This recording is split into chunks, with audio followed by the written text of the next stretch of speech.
পরবর্তী হিংসায় তৃণমূল আশ্রিত দুষ্কৃতীদের তাণ্ডবে আতঙ্কিত ক্যানিং মহকুমা জুড়ে সাধারণ মানুষ। গোসাবা, বাসন্তী, ক্যানিং এবং বিভিন্ন এলাকায় তৃণমূল আশ্রিত দুষ্কৃতীদের হাতে আক্রান্ত সাধারণ ভোটার থেকে ব্লক ও জেলা স্তরের নেতাকর্মী। কোথাও মেরে হাত পা ভেঙে দেওয়া হয়েছে, আবার কোথাও বাড়িঘর ভাঙা হয়েছে, আবার কোথাও বিজেপি করার অপরাধে পানীয় জলের পাইপলাইন কেটে দেওয়া হয়েছে। অন্যদিকে রাত হলেই চলছে বাইক বাহিনীর তাণ্ডব, এমনটাই অভিযোগ বিজেপির।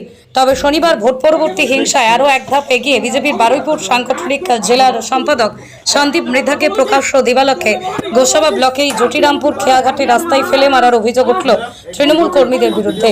একটি ভিডিওতে দেখা যাচ্ছে তৃণমূল কর্মী প্রভাস মণ্ডল সপাটে চড় মারল জেলা সম্পাদক সন্দীপ মৃধার গালে। তবে ভিডিও সত্যতা যাচাই করেনি অরণ্য টিভি। সন্দীপ মৃধার অভিযোগ, তাকে রাস্তায় ফেলে মারা হয়েছে, তিনি জ্ঞান হারিয়ে ফেললে তার সর্বস্ব লুট করা হয়েছে। এই মর্মে তিনি সুন্দরবন কোস্টাল থানায় অভিযোগ দায়ের করেছেন। অভিযোগ পেয়ে পুলিশ ঘটনার পূর্ণ তদন্ত শুরু করেছে। অন্যদিকে অভিযুক্ত প্রভাস মণ্ডল বলেন, সন্দীপ মৃধা নিজে আমাকে মেরেছে।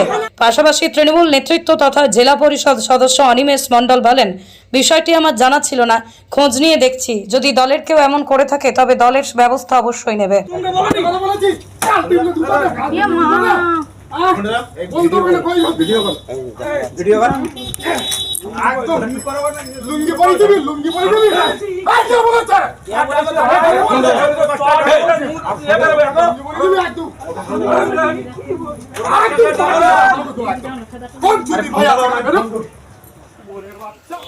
আজ আনুমানিক সকাল 9টা নাগাদ আমি যখন স্কুলে যাওয়ার জন্য বেরোই, জটিরামপুর খেয়াঘাটে তৃণমূলের কিছু গুন্ডা বাহিনী, তার মধ্যে প্রভাস মণ্ডল, পঞ্চায়েত সদস্য বিষ্ণুপদ মণ্ডল এবং তরুণ মণ্ডল, এরা এবং এদের সঙ্গে প্রায় 15-20 জন তৃণমূল কর্মী আমার উপর অতর্কিতে হামলা করে।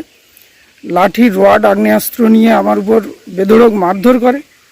আমি ওখানে জ্ঞান হারিয়ে ফেলি, আমার জ্ঞান ছিল না। পাশাপাশি লোকজন আমাকে উদ্ধার করে এবং যখন জ্ঞান ফিরে দেখি তখন আমার গলার সোনার চেন, হাতের আংটি, এগুলো সব ওরা চুরি করে নিয়ে চলে গেছে। তৃণমূলের এই হারমাত বাহিনী গোটা এলাকা জুড়ে যে তাণ্ডব চালাচ্ছে, তার একটা ফলশ্রুতি হলো আমার উপরে আক্রমণ। আমি জেলার সম্পাদক সন্দীপ মৃধা দায়িত্ব নিয়ে গোটা গোসাবা বিধানসভা নির্বাচনের প্রচার করেছি, যে কারণে আমার উপরে এই অতর্কিত আক্রমণ। এবং গতকালও ওরা চেষ্টা করেছিল আমাকে আক্রমণ করার, পারেনি। আজকে সেটা পুষিয়েছে। আমি সুন্দরবন কোস্টাল থানায় এসে অভিযোগ দায়ের করেছি। আজ সকাল 9টা থেকে 9:30 নাগাদ আমি এবং আমার পঞ্চায়েত সদস্য এবং পার্টির সহকর্মীরা আমাদের বিজয় মিছিল হবে বলে ওখানে সবাইকে বলতে গেছিলাম। বলতে গিয়ে বুবুন মাস্টার, তিনি স্কুলে যাওয়ার নাম করে উল্টো পাল্টা কথা বলতে বলতে যায়। বুবুন মাস্টার মানে ওরূপে সন্দীপ মৃধা।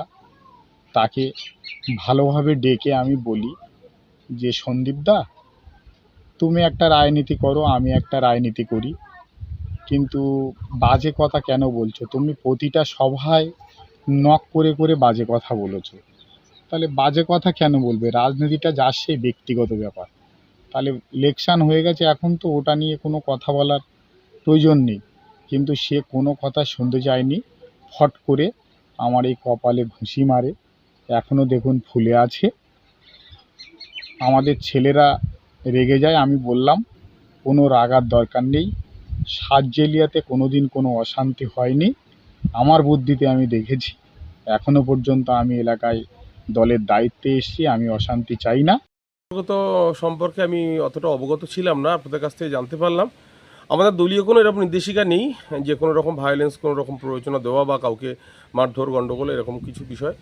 সামান্য যদি হয়ে থাকে, সামান্য কোনো কিছু হয়তো আমি সেটা খবর নিচ্ছি এবং দলীয় তদন্তপূর্বক যা যথাযথ ব্যবস্থা নেওয়া সেগুলো গ্রহণ করা হবে। কোনো রকমের প্ররোচনা বা ইন্ধন দিয়ে কাউকে অ্যাসাল্ট করা, মারপিট বা অন্যরকম কোনো পরিস্থিতি তৈরি করার কোনো পরিস্থিতি হবে না। এটা সম্পূর্ণ আমরা আপনাদের আশ্বস্ত করছি, এটা নিয়ে চিন্তিত হওয়ার কোনো কারণ নেই। পশ্চিমবঙ্গে গত কয়েকটা নির্বাচনের ফলাফল প্রকাশ পাওয়ার পরেই এখানে যারা শাসক দল, তারা রেজাল্ট ভালো করলেই বিরোধীদের উপর অমানবিক, অমানসিক অত্যাচার নামিয়ে আনছে। 2021-এর পরে মানুষ ভয়াবহতা দেখেছে, 2023-এ পঞ্চায়েত নির্বাচনে দেখেছো, আজকে 2024-এ যেই তৃণমূল এখানে একটু বেশি আসন পেয়ে গেছে তখনই বিরোধীদের ওপর আক্রমণ চলছে প্রতিনিয়ত। আজকে যেমন জয়নগর সাংগঠনিক জেলা সম্পাদক, যিনি পেশায় শিক্ষকতা করেন, যার বাড়ি সাতজেলিয়া, তিনি যখন সকালবেলা খেয়াঘাট থেকে খেয়া পেরিয়ে স্কুলে যাওয়ার জন্য রওনা হচ্ছিলেন, সেই সময় তৃণমূলের দুষ্কৃতী দল তার উপর আক্রমণ করে, তাকে মারধর করে। এখন ভোলা মহেশ্বর এন্টারপ্রাইজ আপনার কাছে সমস্ত ধরনের বিশুদ্ধ পানীয় জলের ফিল্টার সুলভ মূল্যে বিক্রয় করা হয়।